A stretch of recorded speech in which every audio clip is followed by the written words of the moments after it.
The Tawana Brawley story has been a sensation far beyond the small New York town where it began. A black teenager claimed to have been raped by a gang of white men last fall, and her lawyers used the case in an attempt to undermine the entire system of justice. Tawana Brawley hailed from Wappingers Falls, a small town in upstate New York. In November 1987, 16-year-old Tawana Brawley claimed she was kidnapped and raped by 6 white men, leaving her in a trash bag smeared with feces and covered in racial profanities. Steve Pagones, a Wappingers Falls prosecutor, became a prominent figure in the case when Tawana Brawley identified him as one of her attackers. The stage was set for one man to capitalize on these horrific circumstances, and that man was the Reverend Al Sharpton. Sharpton attempted to aggravate the racial implications of the case by claiming that officials, all the way up to the state government, were trying to cover up defendants in the case because they were white. Trying to change the legal system in the streets, in the courts, and in other areas that are available to us. We are trying to use whatever is available to us to say that people that do crimes against us are not being penalized for it. He became a hero for blacks, while many whites questioned the sincerity of his cause. He was labeled a racist whose only goal was to bring down whites while furthering his own personal agenda. Despite Sharpton's best efforts, witnesses had began to step forward, stating that Tawana had been with her boyfriend that night and had concocted the story to avoid her parents' wrath. A grand jury eventually found that no abduction or rape had occurred, and Pagones was exonerated. Tawana Brawley was not the victim of a forcible sexual assault by multiple assailants over a 4-day period. There's no evidence that any sexual assault occurred. The case polarized New York City in the late 1980s. Even after the court's ruling, a poll in 1988 showed that 49% of blacks and only 15% of whites still believed that Tawana told the truth. The case remained controversial, sparking many protests, including a 1,000-person march in Newburgh, New York, in support of Brawley's cause. Years later, the remnants of this case can be seen in Al Sharpton's continual prominent role in racial matters. To this day, Al Sharpton still maintains his beliefs regarding the Tawana Brawley case. You have gone back and looked at things with such a clear eye. You've apologized, you've asked for forgiveness, except on Tawana Brawley. I don't get it. I'll be honest with you. Yeah. I have thought about that a million times. I just don't believe they treated that case fair. If I knew that I had in any way contributed to falsely accusing someone, I think I would feel an obligation to say I'm sorry. I think you're right. I think the operative word is if you knew that. I don't know that. If they didn't do it. But suppose they did. Suppose they did. But they didn't. They didn't.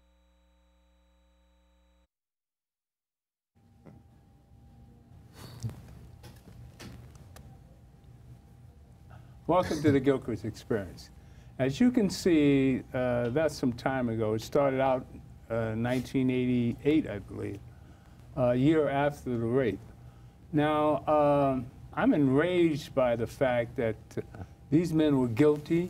It was evident that they were guilty, and yet we have this news out here. It's still harassing and really demeaning and embarrassing. I mean, there's so many words to say about this, but yet today she's been sued and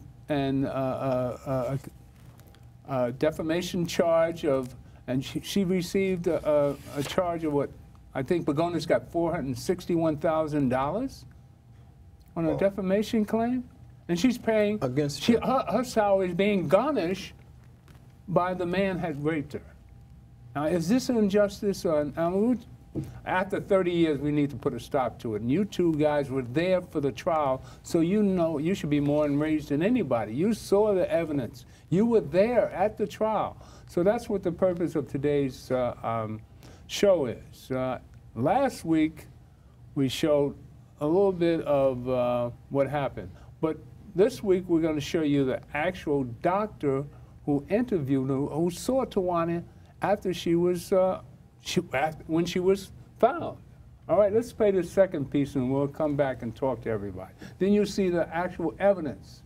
This is filmed by Minister Clemson Brown. back in 1988? 87. 88, 87. All right, show the second piece. I questioned Mr. O'Connor, the executive director of the Sloper-Willen Ambulance Service, about Tawana's condition upon their arrival on the scene where Tawana was found. And this is what he had to say. Ms. Brawley, according to the report, was found in a unconscious, unresponsive state. The ambulance crew determined that she did not react to painful or verbal stimuli, which means that they tried to arouse her by just, calling, not her name because they didn't know her name at the time, but saying, "Are you all right? Are you okay?" and shaking her, see if she responded to that. It's a typical practice, a normal practice, and it's taught in EMT courses, paramedic courses, but also in regular CPR courses. You want to determine if the person is unconscious, and she didn't respond to that. The next step would be to either do some sort of painful stimuli test, would be to just pinch the skin or something along that line. And the third test that they did was to open up a ammonia capsule and run it underneath her nose, and she did not respond to that. So at that point, we put her into a category of unconscious, unresponsive, unknown etiology or unknown origin. We don't know why she was in that condition, and we treated her according to the standard practicing protocols. Did she condition from the time she was picked up to the time she was dropped at St. Francis Hospital? The report just states that from the time Ms. Brawley was picked up at the scene, during the transportation to the hospital, she started responding in a way that she was moving around, she was breathing better, her blood pressure. Somewhere en route from the time we left the place where she was picked up to until we got to St. Francis. So the time that she was in the ambulance, she started, quote, coming around this somewhere. She did not regain consciousness, she did not start speaking, she was not verbal, but she started to move around as opposed to when she was first found, and she did not respond in any way, shape, or form. 4, relative to death, where would you say, this is for people who do not understand all the jargon and terminology in the medical community. On a scale to 1 to 4, relative to death, where would you say? Okay, if 4 being death, right, and 1 being conscious and alert, right, she was probably at a 2.5. 2.75. So. And that's serious? It's serious enough that she had to get to the hospital, yes. Yeah. Okay, now the pulse rate. We've heard a lot about the pulse rate. Would you comment on that, please? Sure. The pulse, I forget the exact wording on the report, but I know they check for a carotid pulse, which is the pulse on either side of your neck, which brings blood to your brain. So the reason we go for a carotid, because one, it's one of the biggest arteries that we can get to, and it has easy access. The report states that they had a hard time finding a pulse. That she had a pulse, not that she didn't have it, they just had a hard time locating it. Then later on in the call, when they were able to get her into the ambulance and do a better assessment, they got a decent pulse, and they were not concerned with that after that. Now, were her fingernails in any particular condition? Her fingernails were what they call cyanotic, which is they had like a blue tint to them. And again, that could be a couple of different things. One is the reason you become cyanotic is there's a lack of oxygen in your system. Or 2, it could be again. Mr. O'Connor whether he and his staff believes something happened to Tawana, and this is what he said. I think from the records and everything I've looked at and all the people I've spoken to, something happened to Tawana Brawley. What happened, who did this, how it happened, I don't know. That's not for me to find out. But I think you do know. The way she... No, I do know that something happened to Tawana Brawley. That I don't think that she was in a condition where people saying that she's faking everything. I don't think that happened. I think that something unfortunately happened to Tawana Brawley, and our job was to take care of her medically, which is what we did, and get her to the hospital, which is what we did. And that's probably the bottom line. From our side, it's the bottom line, because the Tawana Brawley case was to us was a 15-year-old girl that something happened to, and we treated her. Now, the gentlemen who were on the scene, have they commented? Have they given an opinion relative to her condition, whether or not they believe something happened? The only comments that they're making are the official comments they make, on the record and things like that. And they feel that something happened to Tawana Brawley. Very good.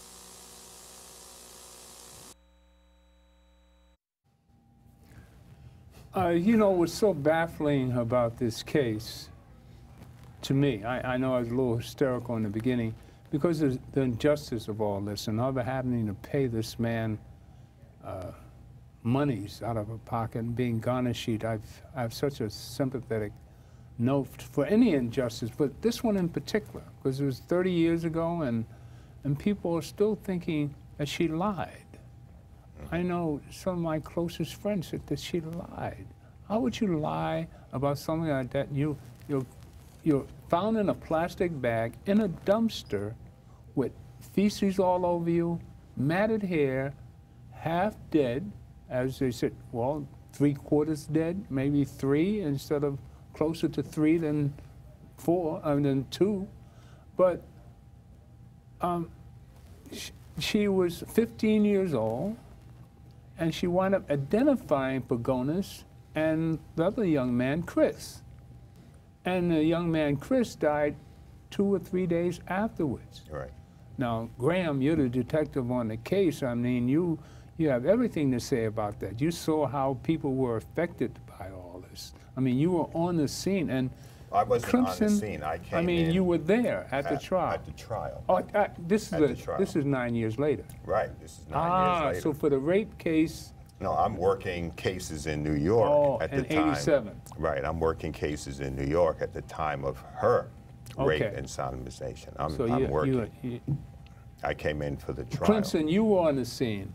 Yes. Doing the rape case. That is true. And you filmed this doctor, right? I filmed everybody that was involved in the case that that surfaced. Okay. I filmed them and I have them on film. First of all, I want to give a shout out to Kurt Stewart. Kurt Stewart is the brother who is doing the interviewing, a marvelous brother who was by my side doing the whole initial filming, and we put together this documentary together. So Kurt, thank you. What I want to do is read something from this book. They call her a liar. It's by Melville Hill Jockman, who wrote a 400-page book on the Tawana Brawley rape and abduction. Okay. And in the book, she has some quotes from Tawana Brawley. I'd like to read one of those quotes. It says, "My name is Tawana Brawley. I used to live in a small town in upstate New York called Wapacha Falls, not far from Poughkeepsie. When I was 15 years old, I was kidnapped. I was found 3 days later, nearly unconscious in a plastic garbage bag. My hair had been chopped off. I had KKK written on my body. I was smeared with human feces. I had been assaulted. At the hospital, I could hardly talk. When they asked me what happened, all I could say was white cop, which is written, she couldn't say it, she couldn't speak, but they gave her paper and pen, and this is what she wrote, white cop. Now, she is unconscious. She was taken to the hospital unconscious. She's just coming out of her unconsciousness, and police officer Young, he was a black police officer, because when, as Graham said last week, when white police officers came into the hospital, she just like went, you know, curled up and went into a state of shock, but she couldn't say anything and everything. So they had to find a black police officer. So it was police officer Young, which we do have. I have a tape of that. Have him, yes. And what he said, and he said that she was just, when he came in, you know, because it was a little while later they had to call him in, that she was just staring into space. And so he went over to her and he sit beside the bed and he asked her what happened. And she indicated by blinking, he asked her, was she grabbed his bag. Yeah, and when he asked her who had done this to her, she reached up and grabbed his badge. Right.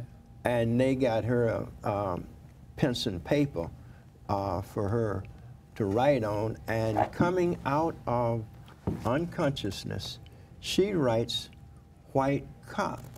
Now, you know, so let me continue to read what she wrote. She said, I could hardly talk. When they asked me what happened, all I could say was white cop, but she wrote it. A few days later, I identified 5 men from their pictures. They were all in law enforcement. When the investigators saw who I identified, they began accusing me of lying. They said it was a hoax. They said I put myself into the bag and smeared myself with feces. Yeah, right. And I was called, and I was just acting like I was unconscious. They never arrested the men I accused. My mama cried. She cried for me. It looked like we wouldn't get any justice. And I'm going to skip a few paragraphs. I kept reading in the newspapers, Tawana's lying, Tawana's lying. Can you imagine how I felt? Thank God I had my family and the Reverend Al Sharpton, Alton Maddox, and C. Vernon Mason on my side. They were the only ones who would speak out for me.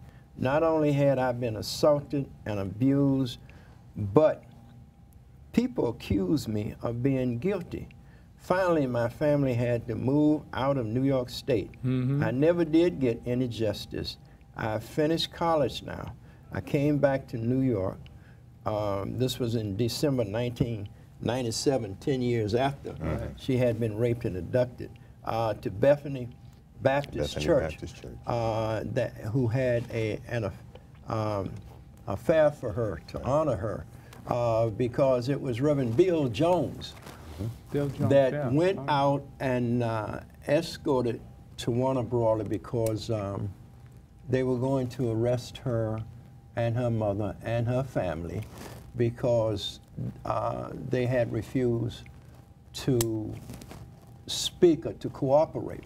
And it was Reverend Bill Jones that put the family and Tawana in his church in Brooklyn and would not allow the police or anybody else to enter and take them out. We had to escape out of New York. Now this was one of the biggest gathering of black men in support of a black woman who was raped by white men in our history. There were black people all over this country. And when we came to get Tawana, when she was in Bethany Baptist Church, there was 2 busloads of us that came and took Tawana out, but the whole community was there. As far as the eyes could see, was the community protecting Tawana Brawley. So it wasn't, people just knew that she was raped. They didn't have any, questions about it. The community knew that. Let me ask you this, and then I'll pass it on to Graham. In the history of black people in America, how many white men have ever been convicted for raping a black woman? I was trying to look it up on YouTube. I asked the question, I put it in. I can't get an answer. My question is this. How can anybody with a reasonable mind understand how a 15-year-old child could put herself in a plastic bag and go in a dumpster? How can anybody believe that she purposely did something like this? It's beyond me. And these markings of KKK and black nigger bitch was written on her.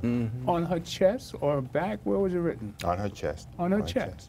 How could a 15-year-old or I had somebody here tell me that there was a plan by other people. She had cahoots, somebody was in on it.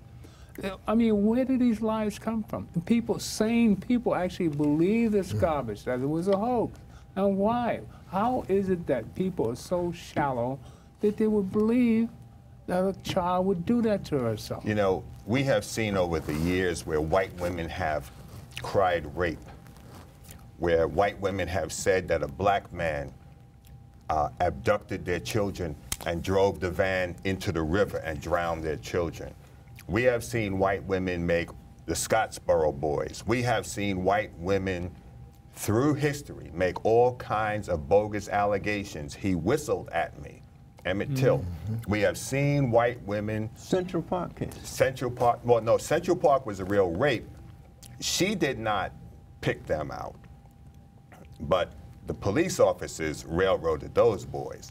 But she was definitely raped and almost killed. 2 years after Tawana. And the fact is that when a white woman makes an allegation, regardless of how crazy it might sound, she gets the follow-up from the police and everybody in that matter. Black women, when victimized, are questioned. Really? Even look at this thing now where women have taken Bill Cosby and others in the media. One point. This is a 15-year-old child. Right. She was accused of putting herself in a plastic bag and smearing feces all over herself. Why is that saying that anybody could possibly believe something like that? Winston, the ignorance, the level of ignorance of the people in this country, what they will believe coming from fake news media, what was reported in the press was not what was even going on in the trial, all right? Okay. Nothing of what was going on in that trial was reported, not even by the New York Times. I was asked one day during the trial, RNN News, Regional Network News, asked me if I would do the 5 o'clock news with a brother who was up there. I can't remember his name, but I think he used to be on News 1. And I said, really? I'm saying to myself, they don't know what they're asking for. The people had no idea that we had established the fact that Harry Christ was a murder victim. Right. It wasn't reported, it wasn't published in the local newspapers. Tell them who Harry Christ is. Harry Christ was the police officer who we believe went back and retrieved Tawana from the garbage dumpster and put her on the ground. Otherwise, really? She would have been picked up by sanitation, dumped in a garbage truck, and her body would have wound up in the landfill. All right? It was Harry Christ that put his gun to Stephen Pagonis's head and wound up dead a couple of days later. Okay. Can I just interject this so that there's some continuity? I didn't know that Chris had taken her out of the garbage dump. We believe he did. We believe that. Now, and the reason we believe this is because there was a black family that I thought she was found in the garbage dump. No, there was a black family that lived across the street from where that dumpster was, and they just happened to. Did you interview them? Yes, we did. That's where I want to see that tape. They just happened to come to the window and was looking out of the window, and they saw a car, green car, a car like what Harry Christ had. They said it looked like a detective's car. Back up to that dumpster, and they stood there, they said, for 5 or 10 minutes watching it, but nobody got out of the car. So they went back, and then they came back to the window sometime later, short time later, and the lights were out that would have highlighted the dumpster, and the car was gone. And so Tawana had said to us later, when we did some interviews with her, that she heard discussion, because she was in and out of consciousness, and she heard somebody say, "You guys are crazy. You don't have to kill her." You know, so we believe that was Harry Christ. And as you say, we believe that Harry Christ came back and took her out of that dumpster, and that is how, when she came to, she's in an area that she's familiar with, because she used to live in that complex. And we believe that she tried to make her way back to where she used to live, which was where people saw her in the bag, and they say that she got into the bag and fell or something. But we believe that's what she was doing, and then again, she went into unconsciousness. So I'm sorry, Graham, but I just wanted to set that up so you'll see the continuity in it. See, Harry Chris Carr, the car that we believe transported Tawana Brawley, was scrapped. Scrapped? It was scrapped, either the same day or the day after he was found dead in his apartment. Any evidentiary material, hair, fiber, anything that could have been in his car, because we would have combed through that car. That car went to the scrap heap. It was done away with. The we in that case is, in that instance, are police. The police. Gone.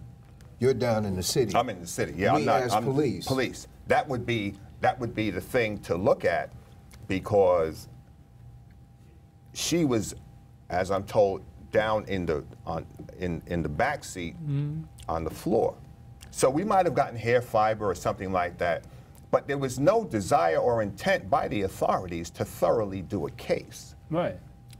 Don't remember if a Vitullo kit was done, had to have been done, because in the trial, when Pagonis's lawyer, Stanton, opened up the medical records and started reading, there was no doubt in the jury's mind that this was not a fake. This was not a hoax, because people asked for a recess because it was so graphic. And Stanton himself did not want to continue reading the medical report. Her pubic area was swollen. All right? It was swollen. There was a lot of blood there from the constant pounding. All right? Her condition, she did not have any drugs in her system. Okay. Her pupils were fully dilated, which means you have someone who has gone through trauma. You can't fake the dilation of your pupils. Right. Unless you're using drugs or there is trauma. She had no drugs in her system. So Stanton was forced to read the medical reports. There were over 100 pages in the medical report. If Tawana Brawley was lying, there's no way in the world you'd have 100 some odd pages of medical information if she was lying. Well, why did this case, why did she lose the case? She had no case. Let's establish something else. There was never a trial for the rape and sodomization of Tawana Brawley. It was only the civil case, which through the sharp-mindedness of Alton Maddox, he provoked Stephen Pagonis into suing him to get the facts in the case out in that civil trial. So he provoked Pagonis. Another thing people don't know, Stephen Pagonis was coming to Brooklyn, surveilling Al Sharpton prior to this trial. Prior to the trial? Prior to the trial. So what year are we talking?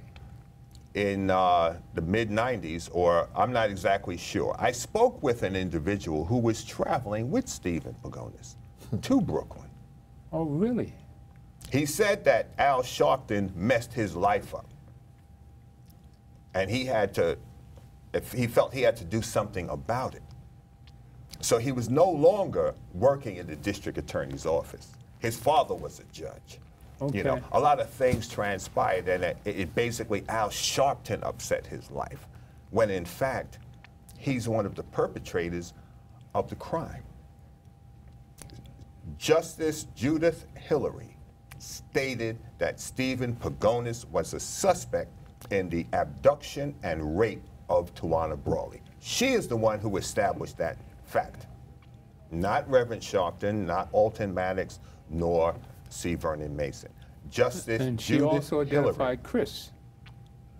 Didn't she identify Chris? There, I believe, if I remember. Well, they said so in the piece. There was something about, in her description of the cop, the mustache, the type of mustache that he had. Now, there were other state troopers involved in this incident. I don't remember their names. Patterson. Patterson, right, he's one, yeah. The only one that I can, just comes off the top of my head. But Tawana identified 5 men. Mm-hmm. You know, looking back at it now. What I was going to say, that the FBI was investigating the case, and that's the file that we have been trying to get released since Tawana Brawley's case, and they will not release that file.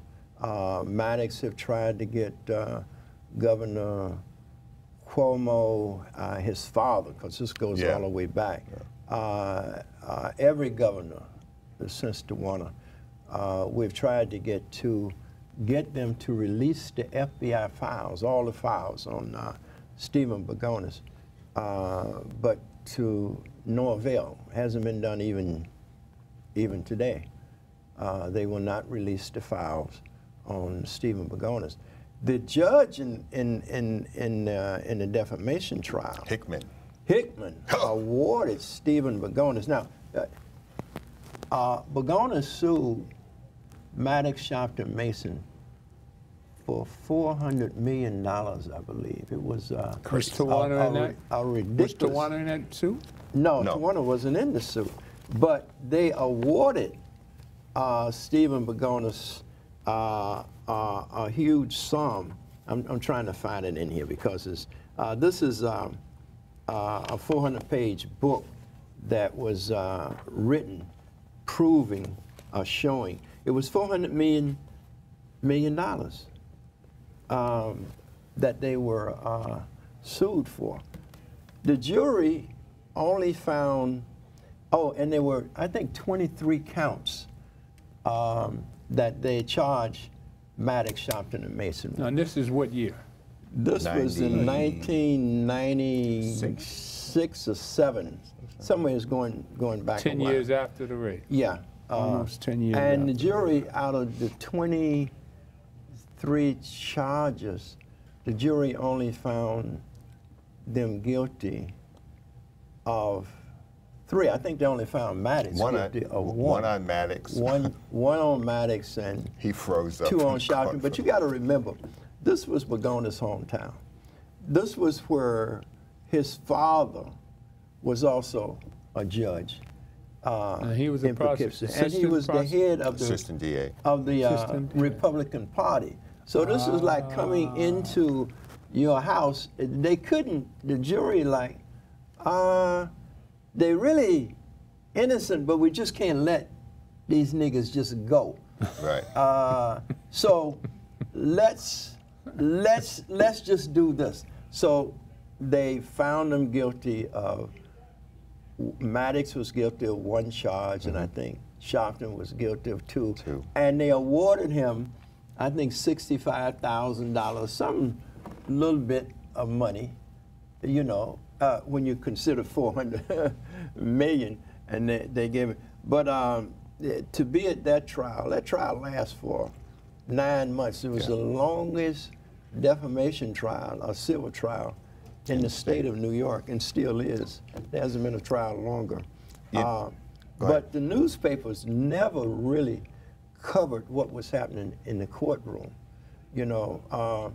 And the trial was set up with Robert Abrams so that all Shopton, Maddox, and Mason, so that they would not even be able to defend themselves at all. Because Abrams had already found that Tawana had lied and it was a hoax and everything. And what was it? So he said. Wait a minute. What was he didn't find. He didn't find. He didn't find that she lied. I'd like to replay how you said that. He had found that Tawana lied. Well, that's what Abrams said, that it was a hoax, that Tawana committed a hoax. How could he decide that she committed a hoax? Okay, let me go. How did he get to decide that it was hoax? Because they wanted to get that trial over. It wasn't a trial. They didn't want a trial. They wanted to clear Pagona's name. and Robert Abrams was the one who was set up, or who had the job of setting up that Tawana was a hoax. And so he made the announcement. I got the whole thing on tape. Let me play this press conference to bring the public in, to give them a better feel of what this is all about. I want to hear from Tawana. I want you to hear from Tawana. Play the third piece for us. My name is Tawana Brawley. I'm not a liar and I'm not crazy. I simply just want justice, and then I want to be left alone. My family and I saw that we couldn't get any justice, so we decided not to cooperate. We had no New York Times to leak to. So we got Alton Maddox, C. Vernon Mason, and the Reverend Al Sharpton to fight for us. They, under extreme pressure, have done so. We have said that I would give full testimony to an impartial grand jury, Go on, Tawana. and a congressional committee. Why won't they let me? Don't worry about it. Don't worry about it. Just keep on going. Mr. Abrams, you know the truth, and I know it too. Why don't you just step aside and let me speak to people who I know who will help me? Good. I wish to thank God for sparing my life. He will see me through. I don't know the future, but I do know who holds it. He holds my hands, and he let me live to stop the cover-ups once and for all. I have not deceived my family, my advisors, and most of all, my people. That's right. I trust in God, and he will see me and my mom and my family through. Man, you know, what That is Robert so- Abrams was doing. That's so powerful that I think anybody watching this can't believe that this child could do something like that. I just want everybody to take a moment and think about if that was your baby. You know, if that was your child there having to go through this crap, I mean, there's call to arms. And after all these years, I'd like to see some justice done to this, and we have to do something about this really seriously, because this is nonsense. And it's still going on. This girl is paying this guy out of her pocket. She's got to run and hide for raping her. I mean, you know, the cases that have come up in the last year about that movie producer and the stuff that he was doing, Bill Cosby, all of these guys. Matt Lauer.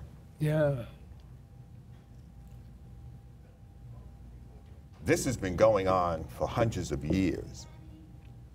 But only when white women complain is there an issue.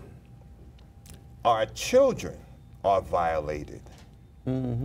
Children, not grown women, but children, abducted, snatched off the street, taken and held for days. And the very people that are sworn to protect them are the people who are violating them. Robert Abrams was feeding information, and this is why Alton stepped back. As her attorney, he said, I cannot conscionably talk to Robert Abrams, and he's leaving our meeting and going and talking to Pagonis. Is that what he was doing? You cannot give. As a detective, I don't give what I know to the defense. Abrams, as the Attorney General of the state of New York, he is the highest authority for law enforcement in the state. His job, as the job of the district attorney, is to be the advocate for the victim, not for the police department, not for the governor, for the victim. And we're seeing this playing out here with the lunacy going on in Washington right now. But Abrams was colluding with Pagonis and the whole group of guys. So Alton said, I'm not talking to these guys anymore. I can't conscionably talk to you about what happened to my client knowing that you're going back and talking to the defendant. Then they suspended Alton. An attorney's job is to do everything for his client. Not for the Bar Association, not for the Attorney General. He is to protect his client at all costs. So they suspended him in the hope, number one, that Tawana would drop him as her attorney and go find another attorney that they could probably co-opt. Did not happen. She was not dropping Alton. She was retaining him as her legal counsel. So they suspend Alton. They try to put all these rigors on him to get him to acquiesce, to apologize, and play game. No, he's not playing game. He's not going to play the game. To this day, his license is still suspended. You have attorneys that have stolen money, tens of thousands, hundreds of thousands of dollars. They're still working as attorneys. They may have gotten a slap on the hand, but they're still working. I was looking into a matter down in Georgia just 2 days ago. Attorney was involved in wire fraud. People got ripped off. It was in South Carolina, rather. He was convicted in the federal court, an attorney. He has a license in Georgia. He never reported it to the state of Georgia. They suspended him for a year, and he's back practicing law in Georgia. Here is an attorney who stole from nobody. The only thing he did was advocate for his client, and they suspended him. Who suspended him? Robert Abrams suspended him. So Robert Abrams was a major and a pivotal point in the operations of Dutchess County and what was going on up there. And what people don't know, we had, United African Movement had a dinner honoring Tawana back in 1998. So guys from 100 Blacks in Law Enforcement, we went to New Jersey to pick up Tawana and her family because they flew up to Jersey. While we're in the airport waiting for them, Charles Hines is coming off a flight, and he sees us. Hey, fellas, you know I'm running it. Yeah, go on, get out of here. We get Tawana and her family, bring them into Brooklyn, and in my cousin's house, her father began to tell the story, which is very upsetting. He said he was asking God, I as a man provide for my family. He was a bus driver for short line buses. His sister-in-law worked for the state of New York. I don't remember where Mrs. Brawley worked. He lost his job. He lost his job because he was standing in defense of his daughter. His sister-in-law was fired from her job with the state of New York because she was standing with her niece. We're talking about Tawana's family. Right. Okay. So this is what the government was doing. Systematically cutting all the support that they could possibly have. Ultimately, Alton told them, you have to get out of Wappinger Falls because they're going to kill you. Black people have wound up dead in Dutchess County, and I've looked into some of these cases. An executive from IBM was found dead on the roadside. Their headquarters is in Wappinger Falls. And they said they believe he committed suicide. You know, black people always commit suicide and hang themselves from trees. It's an eerie place. But he said he had to leave. They walked away from their home, put what they could in their car, and drove off. He told us they lived on I-95 for months in their car. It got so bad that these people cut off their credit. Their credit cards were shut down. Oh, wow. He asked God, they were in Virginia Beach. He asked God, why is this happening to us? I'm just trying to protect my baby. I'm trying to provide for my wife, take care of my family. Why is this happening? He said, God, you got to do something. There's nothing we can do. They had nothing. Everything had been stripped from them except the car that they were living in. When he got back on the highway coming out of Virginia Beach, he said he saw a sign and it said an apartment for rent. He got off at the next exit and doubled back until he found the house or the building. He went in and spoke to the owner and explained their situation to him.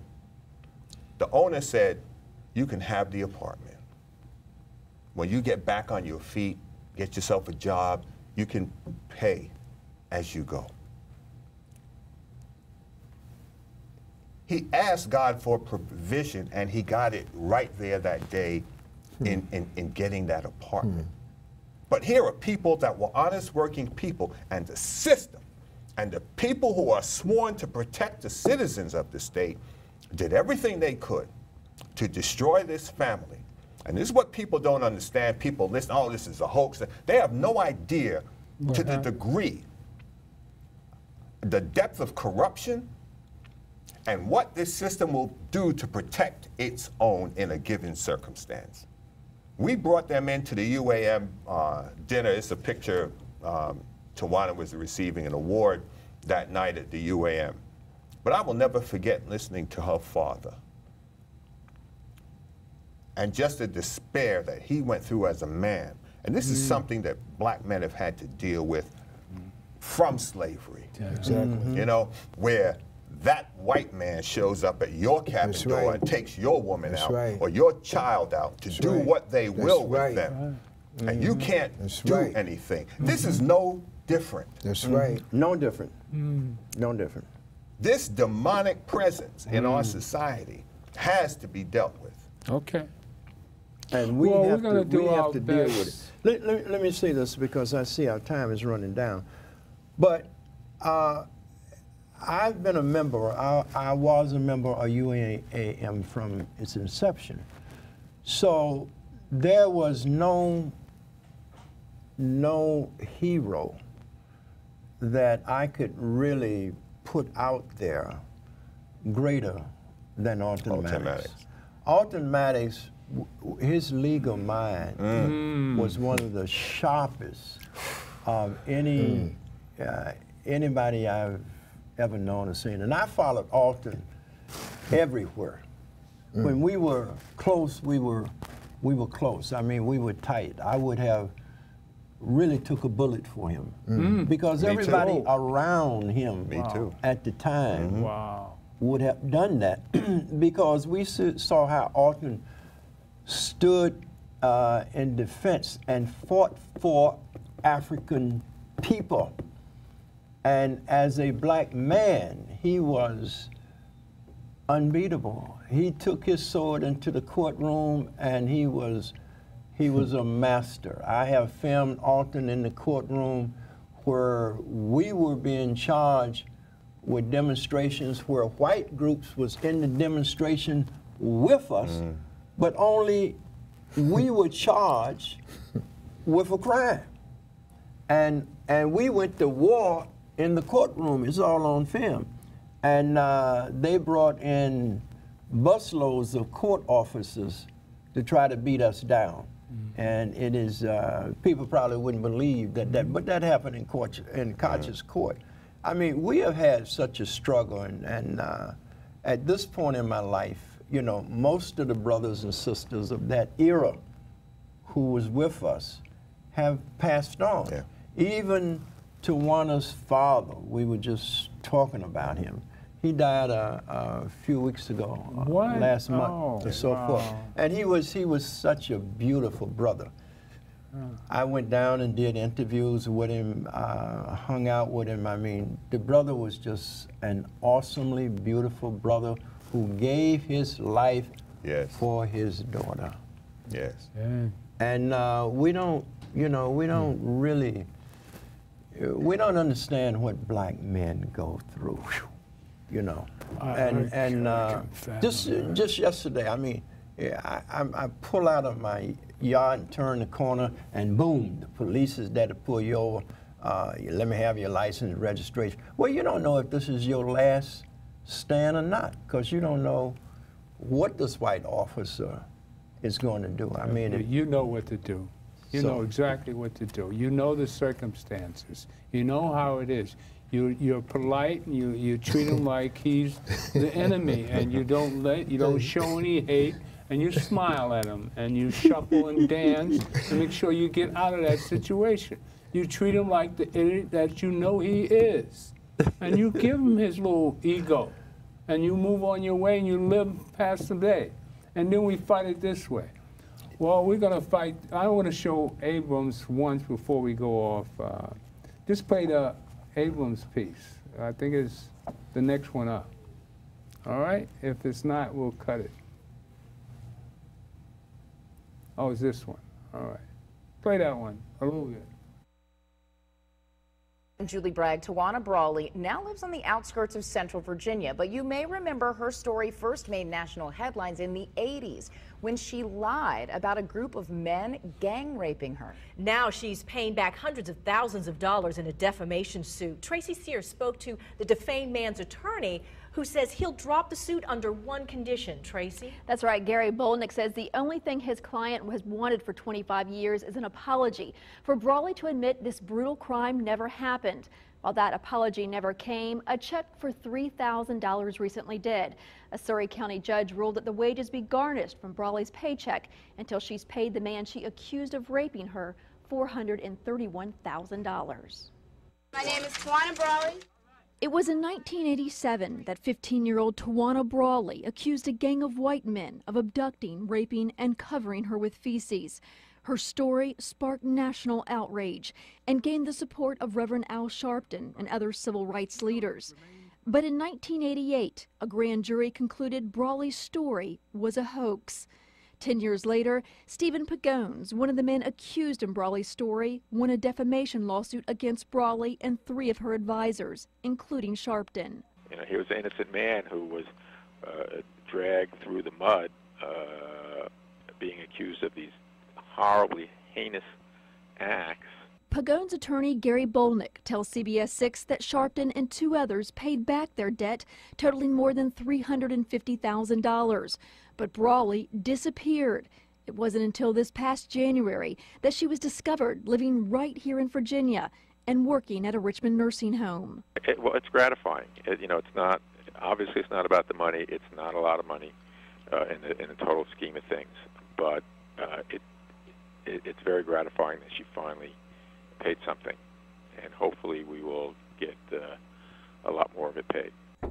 We tried reaching Brawley, who now goes by the name Gutierrez, but the people inside did not come to the door. 2 others who later came to the home also refused to speak to us. While Pagones' attorney says Brawley will likely be paying off her debt for the rest of her life, he says a simple apology would erase it all. Now, Brawley can appeal the judge's decision every 6 months if she chooses to do so. Pagones' attorney tells us that Brawley was terminated from her job as a nurse at the Laurels of Bon Air back. So they fired her. They fired her. You see all these lies out here? May I say now, this? We just went through this case, and go ahead. There are layers of stories here, and one of them from the very beginning of this show, you know, the Leslie Stahl 60 Minutes. Yeah. Right. We have looked at 60 Minutes as though it was a god of information. Right, exactly. Including Brother Leroy. Right. All right? Right. Including Brother Leroy. Right. And what this segment and last week's segment shows is that when it comes to issues affecting the black community, that we cannot rely on black community being Africa, the diaspora, South America, the Caribbean, and here. We cannot rely, black people cannot rely on 60 Minutes or any other media to be telling us the truth. It doesn't mean that they're not telling us the truth, but we cannot swallow it like that. This also, another story here is the value of black media. The City Sun. Yep. Right? The City Sun. Our Time News. Our Time Press. Time Press. Amsterdam News. Amsterdam News. Today is the Final Call added to that. And the little bit of shows that we do have. I'm talking about, you got a radio station that was bought by other people, but black talk shows are still on. And we thank the Lord for that. And that's also relates back to to Alton Maddox's work, but he has to come on the program and tell you how that happened, how that community time is still with the show on Sunday morning. Oh, Gil Noble's. No, Sunday morning. Oh, on the radio. Politic Nation? Oh, I'm sorry. The brothers come on. Yes, I know who you're talking about. And Alton has a story about that. But anyway, I wanted to get that in terms of how we have, this shows that we cannot swallow what we have been swallowing before. And the part about what went on in the court was not reported in the press. The way they do it is that they'll report the prosecution points, but not the defense points in cases. So I just wanted to get that in. Yeah, there was a key thing before we go. Alton did a cross-examination of Stephen Pagonis. Oh, he did? And let me tell you, I have never seen a tactician like Alton Maddox in my life. Alton did not even look at Stephen.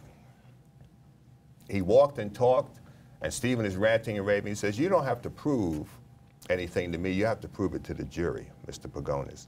And Alton came over to the table we were sitting at. Give me ledger number 2. Now, there might be 1,000 pages in that ledger. And he hands it to, he doesn't look at him.